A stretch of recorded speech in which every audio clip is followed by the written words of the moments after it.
Selon Linda Acarino, X, Twitter, peu importe, moi je dis Twitter, serait rentable dès l'année prochaine, donc dès 2024.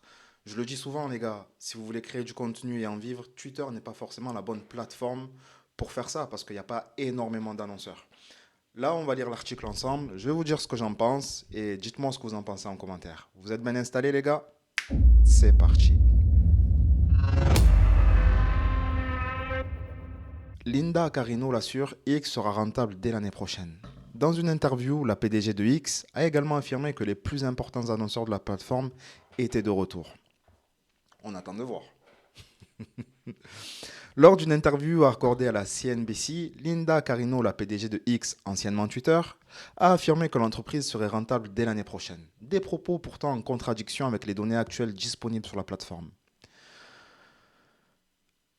Rentabilité, retour des annonceurs, tout semble marcher comme sur des roulettes pour X. Nommée au mois de juin au poste de PDG de X, Linda Carino a été choisie par Elon Musk pour sa solide expérience dans le secteur publicitaire chez NBC Universal. Sa mission principale, faire revenir les annonceurs qui ont déserté la plateforme lors de son rachat par le milliardaire. Lors de son rachat, Elon Musk a licencié, je crois, plus de 6000 employés chez Twitter. Les annonceurs sont partis. Lorsqu'il a racheté Twitter, ça a été une tornade en fait. Depuis, ils peinent à revenir, craignant pour l'image de leur marque sur une plateforme où la politique de modération est réputée laxiste. Car oui, il faut savoir que si tu cherches une information, va sur Twitter, va sur X. Après, cette information, malheureusement, elle peut être bonne comme elle peut être mauvaise. Donc là, c'est à toi de vérifier l'information. Le PDG s'active en coulisses depuis plusieurs mois, notamment en enchaînant les rendez-vous avec les partenaires médias, des éditeurs d'agences de talent. De cette manière, elle espère attirer plus de célébrités, de personnalités politiques et d'influenceurs de renom sur la plateforme. Des efforts qui semblent porter leurs fruits. X est sur le point d'atteindre le seuil de rentabilité en termes de flux de trésorerie d'exploitation et devrait être profitable au début de l'année prochaine, a annoncé Acarino. Depuis son rachat, Elon Musk multiplie les mesures pour économiser, notamment en licenciant des milliers de personnes, faisant passer le nombre d'employés de la société de 8000 à 1500. Donc voilà, il a licencié, comme je le disais, plus de 7000 personnes, plus de 6000 personnes, pardon. Donc, le dirigeant a ajouté qu'environ 1500 marques sont revenues sur la plateforme au cours des 12 dernières semaines, tout comme 90% des premiers annonceurs. J'y suis sur Twitter et je peux le dire que des annonces, j'en vois pas énormément. Je vois quelques annonces de voitures que je n'achèterai jamais d'ailleurs, par faute, par manque de moyens, je pense. Et puis c'est tout. Une ambiance électrique. Julia Borstein, célèbre journaliste américaine, a voulu mettre la PDG face à ces contradictions. Elle a cité des données attestant que l'engagement sur la plateforme est en baisse depuis son changement de nom. Déjà, le changement de nom, c'était une grosse bêtise.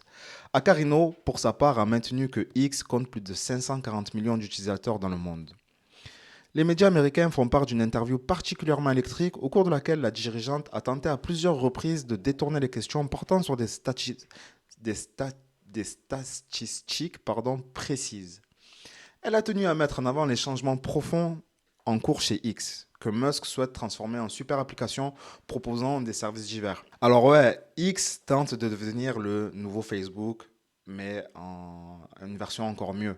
C'est-à-dire qu'on va pouvoir avoir une espèce de plateforme où on va pouvoir faire des achats en ligne, on va pouvoir regarder des vidéos, on va pouvoir tout faire sur X. Voilà l'ambition de X. Alors, est-ce qu'ils vont y arriver? Je ne sais pas. Là, aujourd'hui, la meilleure plateforme qui fait ça, c'est Facebook. Vous avez une marketplace, vous avez la possibilité d'écouter des podcasts, de regarder des vidéos, de communiquer avec vos proches. Là, aujourd'hui, Facebook est la plateforme un peu tout en un. Et voilà ce que veut devenir Twitter. Interrogée sur sa relation avec le milliardaire, elle assure que ce dernier la soutenait depuis le départ. La journaliste n'a pas hésité à citer des propos selon lesquels Acarino ne serait qu'une PDG par le nom. La principale intéressée a simplement lancé un pas sympa en guise de réponse. Moi, personnellement, j'ai de gros doutes sur ce que dit la PDG de Twitter. Après, moi, mes doutes, enfin, j'ai pas réellement sourcé de ce que je vois sur Twitter et de ce que je lis un peu à gauche à droite.